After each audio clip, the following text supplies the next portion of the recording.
அக்கா, எப்படி இருக்கீங்க? ஏன் பார்த்துருக்கீங்க? என்னாச்சு?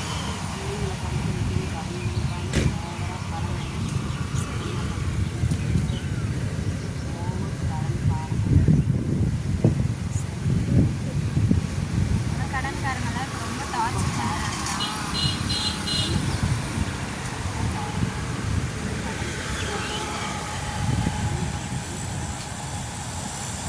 சரி, கவலைப்படாதீங்க. இன்னைக்கு சர்ச்சுக்கு போனீங்களா இல்லையா? ஆனாலும் நிறைய பேர் பண்ணுற தப்பு என்னென்னா, ஆலயத்துக்கு போகிறாங்க, வசனங்களை கவனிக்கணும், வசனத்துக்கு இம்பார்ட்டன்ட் கொடுக்கணும், தேவனுடைய வார்த்தைகளை வந்து நமக்குள்ளே அதனால் சிலர் போய் இப்படி சிக்கிடுறாங்க இல்லையா? அதில் விழுந்துடுறாங்க இல்லையா? ஆண்டவர் ஆனால் நான் உங்களுக்கு எனக்கு தெரிஞ்சா ஒரு 2-3 அதிகாரத்தில் சொல்கிறேன். நீதிமொழிகள் 21:5 சொல்லியிருக்காரு ஆண்டவர். என்ன சொல்லியிருக்காருன்னா, ஜாக்கிரதையுள்ளவனுடைய நினைவுகள் செல்வத்துக்கும் அந்த வசனம் இல்லை, நான் சொல்கிறேன். ஜாக்கிரதையுள்ளவனுடைய நினைவுகள் செல்வத்துக்கும், பதறுகிறவனுடைய நினைவுகள் தரித்திரத்துக்கும் ஏதுவாக இருக்கும்.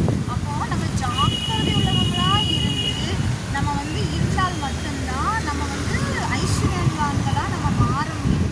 நம்ம பதறுகிறவர்களாக இருந்தோம் அப்படின்னா, நம்மளோட நினைவுகள் இருந்துச்சுன்னா, நம்ம இதை வாங்கி இப்படி வாங்கி அப்படி வாங்கி படிக்க வச்சிடலாம் அப்படின்னு நினைக்கிறோம். அந்த படிக்க வச்சிடலாம், கடன் வாங்கிடலாம்னு நீங்கள் நினச்சது கடன் கிடையாதுன்னா, உங்கள் பிள்ளைகளை நீங்கள் ஞானமாக அந்த கஷ்டங்களை சொல்லி கொடுத்து, எங்கே நான் வாங்கியிருக்கேன், இவங்களுக்கு நம்ம கட்டணும்னு அந்த நினைவுகளை அதை நீங்கள் சொல்லி கொடுத்துருந்தீங்கன்னா, நீங்கள் அவங்க கஷ்டம் இருந்தாலும் பரவாயில்ல, நீங்கள் வந்து மனக்கலராங்க இல்லாமல் அறியாமல் பண்ணிட்டீங்க.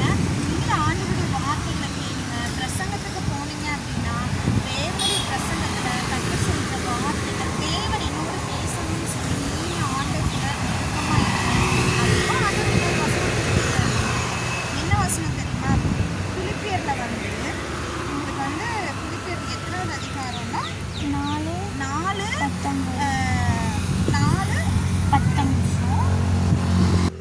சரிங்களா? என் தேவன் தம்முடைய ஐஸ்வர்யத்தின்படி உங்கள் குறைவுகளை எல்லாம் இயேசு கிறிஸ்துவின் மகிமையிலே நிறைவாக்குவார். அப்போது நம்ம யாரை விசுவாசிக்கிறோம்? தேவனை விசுவாசிக்கிறோம்.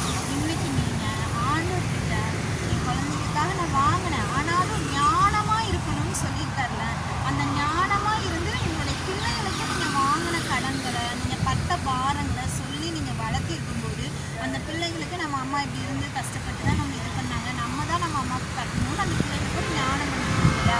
அப்போது அவங்கள பெரிய ஆளாக ஆக்கணும். அது மட்டும் இல்லாமல் இன்னைக்கு பிள்ளைகளை உலக வாழ்க்கை அளவுக்கு பெரிய ஆளாக ஆக்கணும்னு நினைக்காம, தேவ அன்புலையும் தேவனுக்கு பயப்படுகிற கீழ்ப்படுகிற பிள்ளைகள். அப்போ கர்த்தருக்குள்ள ஐக்கியமாக இருந்தாலே அவங்க வந்து பெற்றோர்களுக்கு கீழ்ப்படுவாங்க இல்லையா? அதனால தான் இங்கே அநேகம் வந்து சர்ச்சுக்கு வந்து சண்டே கிளாஸ்க்கு முக்கியத்துவம் கொடுக்குறாங்க இல்லையா? அப்போது சரி, நம்ம இந்த தவறை பண்ணிட்டோம், நீங்கள் ஆண்டவருக்குள்ள நிலையாக இருந்து ஜெபிங்க. நீங்கள் அடுத்தடுத்து உங்கள் சந்ததிகளுக்கு நீங்கள் சொல்லிக் கொடுங்க. உங்கள் குழந்தைகளுக்கு நீங்கள் பண்ணினாங்க, உங்கள் கஷ்டங்களை காமிக்காமல் வளர்க்குறாங்க தப்ப உங்கள் பேர பிள்ளைகளுக்கு நீங்கள் பண்ணிடாது. சரிங்களா? தேவன் வந்து நிச்சயம் வந்து நம்மளுடைய கடன்களை அவர் என்ன சொல்லியிருக்காரு? என்னன்னு சொல்லியிருக்காரு பாருங்க. என் தேவன் நம்முடைய ஐஸ்வர்யத்தின்படி, நம்மளுடைய தேவன் மிகப்பெரிய உலகத்தில் இருக்கிற எல்லாரையும் விட மெய்யானவர்.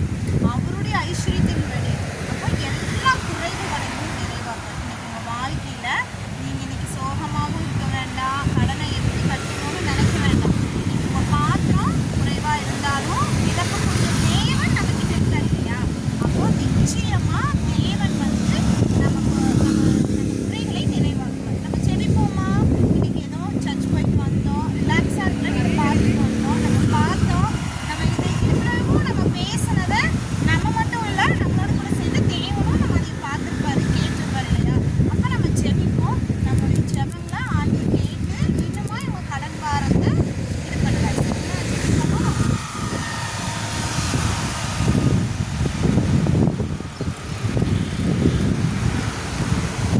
வேற ட்ரெஸ் சரிக்கா? நான் இப்போ சொன்ன வசனங்களெல்லாம் உங்களுக்கு புரிஞ்சது தானே?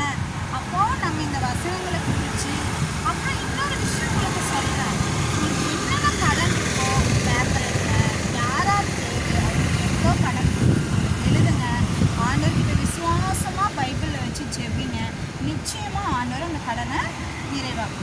ஐஸ்வர்யத்தின்படி நம்மளுடைய குறைகளை எல்லாம் நிறைவாக்குவீங்க ஆண்டவர் சொல்லியிருக்காரு இல்லையா? சரி, நம்ம இப்போ ஒரு சின்ன ஜெபம் பண்ணுவோம். இதை குறித்து நீங்கள் தினம் அதிகாலையில் உங்களுக்கு ஃப்ரீ டைம்ஸ் கிடைக்கும் போதெல்லாம் ஆண்டவர்கிட்ட மனசார ஜெபம் பண்ணிங்கன்னா நிச்சயமாக உங்கள் கடன் பாரங்கள் நிச்சயமாக குறையும். சரி, நம்ம ப்ரேயர் பண்ணுவோமா? ஸ்தோத்திரம் ஆண்டவரே, எங்கள் அன்பின் பிதாவே, அப்பா உமக்கு நன்றி ஆண்டவரே. இந்த நாளில் கூட கர்த்தாவே இந்த இடத்துல எங்களை பார்க்க நிற்கிறது செய்தி கர்த்தாவே, அதுக்காக நன்றி சமர்ப்பிக்கிறோம். இந்த இடத்துல நாங்கள் கால் பேசுகிறோம் ஆண்டவரே. இந்த நாளில் கூட கர்த்தாவே அவங்களுடைய கடன் பாரங்களுக்காக ஜெபிச்சாங்க. சொன்னாங்க, அவங்க கடன் பாரத்தை என்கிட்ட சொன்னாங்க.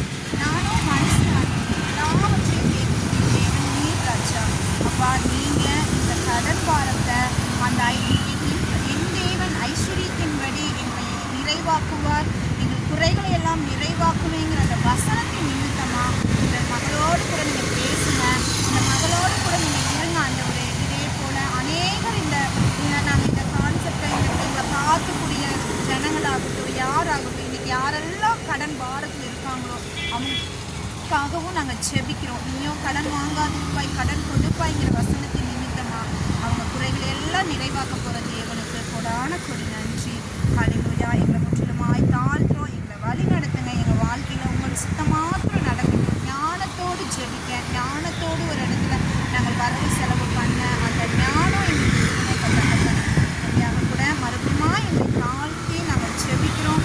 தகப்பனே, எங்களை பாதுகாத்து கைவிடாத தேவன், அன்பான தேவன், எங்களுக்கு நாங்கள் விசுவாசத்தோடு ஜெபிக்கிறோம். இயேசு கிறிஸ்துவின் நாமத்தில் ஜெபிக்கிறோம்.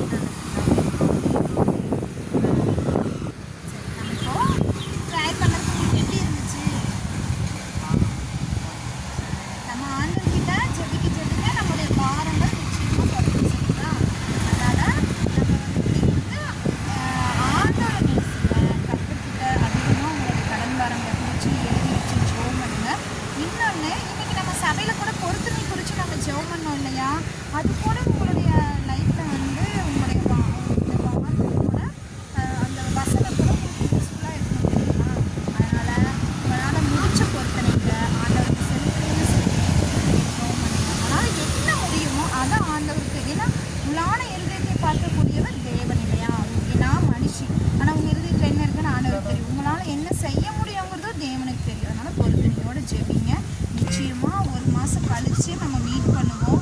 நெக்ஸ்ட் மந்த் நம்ம மீட் பண்ணும்போது உங்களுடைய கடன் பாரங்கள் எப்படி தீர்ந்துச்சு, நீங்கள் என்னெல்லாம் பண்ணுவீங்கன்னு நீங்கள் சொல்லுங்கள். இவங்களுக்கும்